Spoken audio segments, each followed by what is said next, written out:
नमस्कार दोस्तों, मैं सुनील कुमार आरपी कोचिंग में आपका स्वागत करता हूं।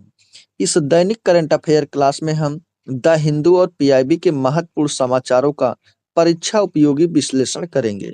संसद का मानसून सत्र 2026, इससे संबंधित अनुच्छेद अनुच्छेद 85 है। संसद सत्र को बुलाते कौन है? राष्ट्रपति। और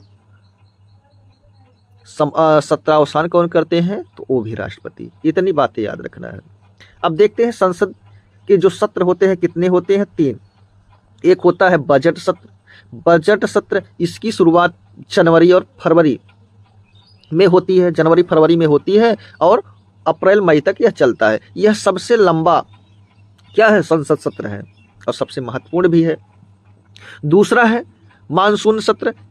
यह जुलाई अगस्त में इसकी शुरुआत होती है और कब तक चलता है? सितंबर तक चलता है। यह दूसरा सत्र है।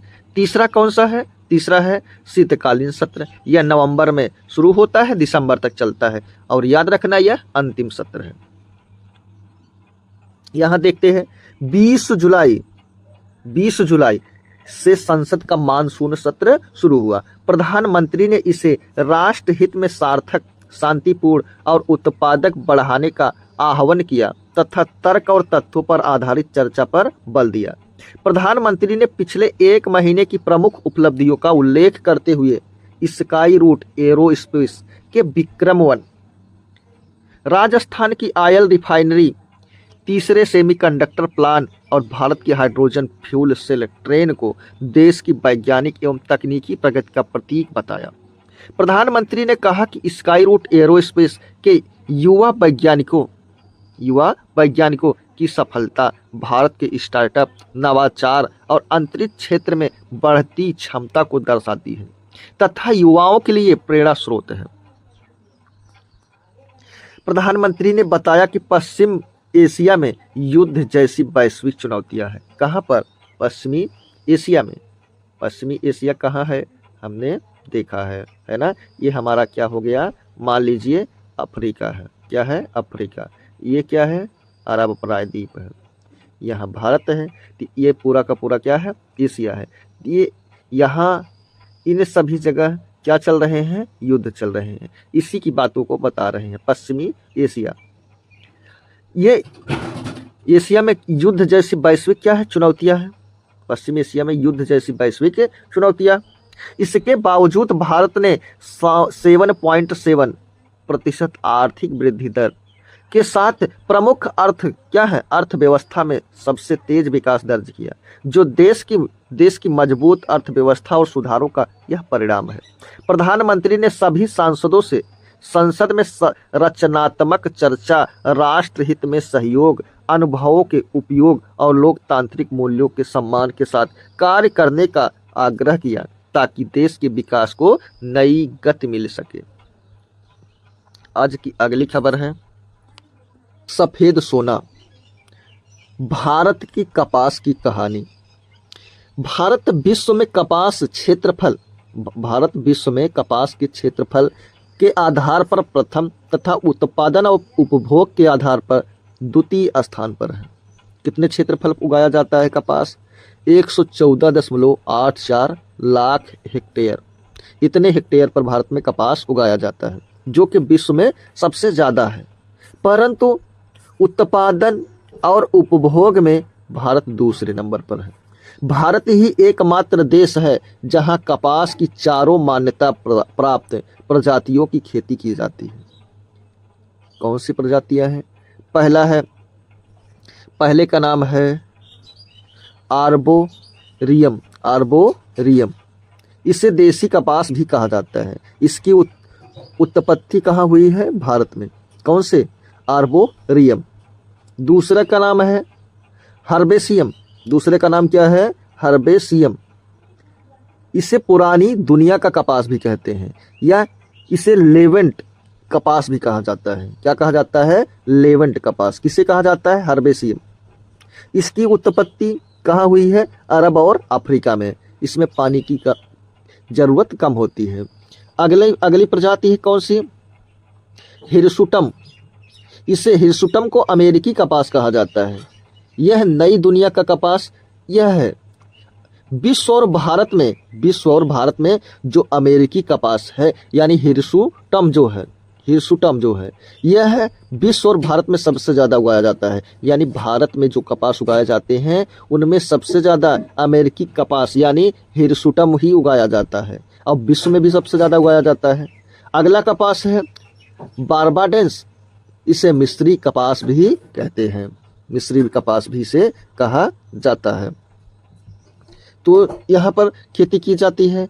वर्ष 2025-26 में भारत का कपास उत्पादन 290.1 लाख गांठ था। अब ये गांठ क्या है? गांठ मतलब क्या होता है? बंडल। क्या होता है गांठ मतलब? सामान्यतः बंदर। और याद रखना एक गांठ बराबर 170 केजी। एक गांठ में कितना किलो होता है? 170 केजी। तो इतना लाख गांठ हुआ है, इतनी बातें याद रखें। तथा घरेलू खपत 328 लाख गांठ रही है, इतनी खपत हो गई। कपास क्षेत्र लगभग 60 लाख किसानों की आजीविका का आधार है और भारत की वस्त्र मतलब कपड़ा यानी टेक्सटाइल अर्थव्यवस्था का प्रमुख क्या है? स्तंभ भी है। किसानों की आय बढ़ाने के लिए सरकार न्यूनतम समर्थन मूल्य यानी कि MSP minimum support price cotton corporation of India CCI द्वारा क्या है? खरीद यानी खरीदा भी जाएगा। MSP भी सरकार देती है। कपास उत्पादकता मिशन 2025 से 31 तथा राष्ट्रीय खाद्य सुरक्षा mission NFSM national food security mission यानी कि राष्ट्रीय खाद्य सुरक्षा मिशन, याद रखना इसकी शुरुआत 2007-8 में होती है NFSM के। इसके अंतर्गत विशेष परियोजनाएं संचालित कर रही है।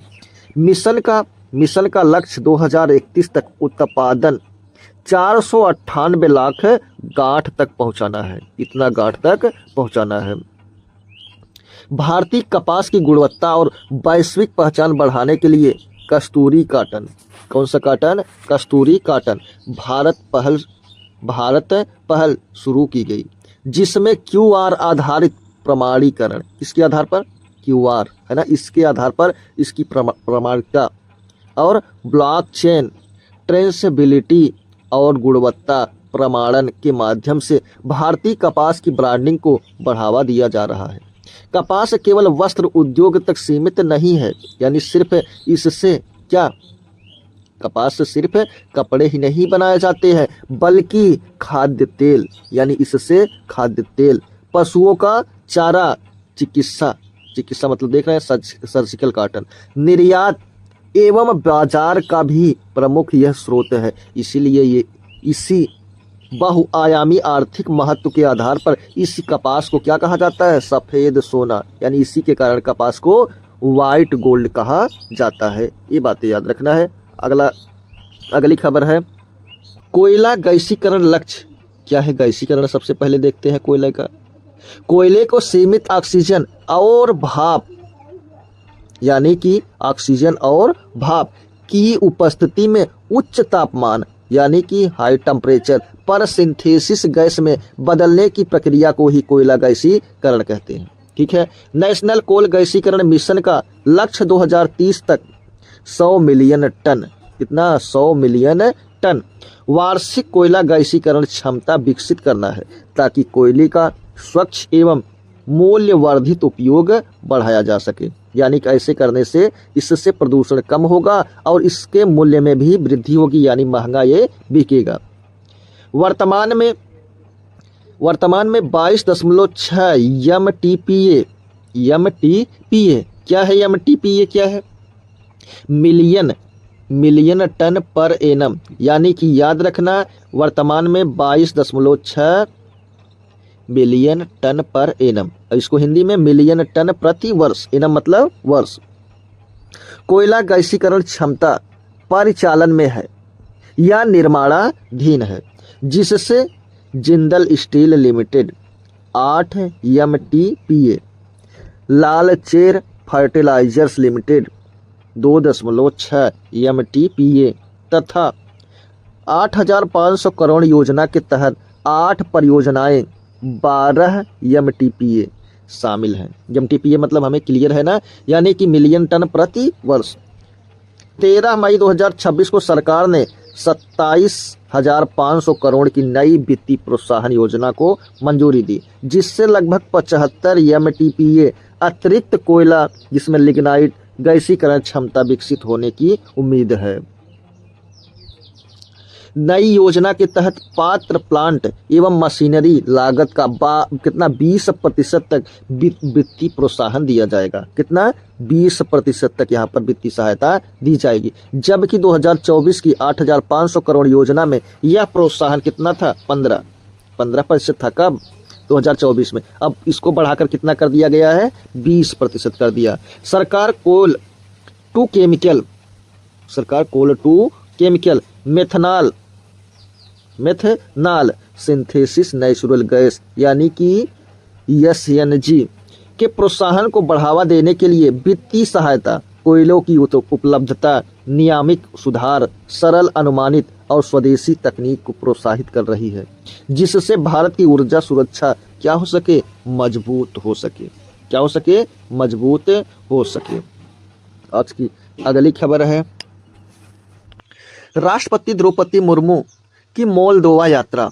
20 जुलाई 2026 को राष्ट्रपति द्रौपदी मुर्मू ने मोल्दोवा, उत्तरी मैसेडोनिया और रोमानिया की राजकीय यात्रा के प्रथम चरण में मोल्दोवा की राजधानी चिसिनाउ का दौरा किया। यह किसी भी भारतीय राष्ट्रपति, मतलब अभी तक कोई भी भारतीय राष्ट्रपति मोल्दोवा की यात्रा नहीं किया था। यहाँ की यात्रा करने वाली पहली राष्ट्रपति बनी। कौन? द्रौपदी मुर्मू। राष्ट्रपति ने मोल्दोवा की राष्ट्रपति, नाम क्या है माया सेंडू, इनके साथ द्विपक्षीय बैठक और प्रतिनिधित्व मंडल स्तर की बातचीत की।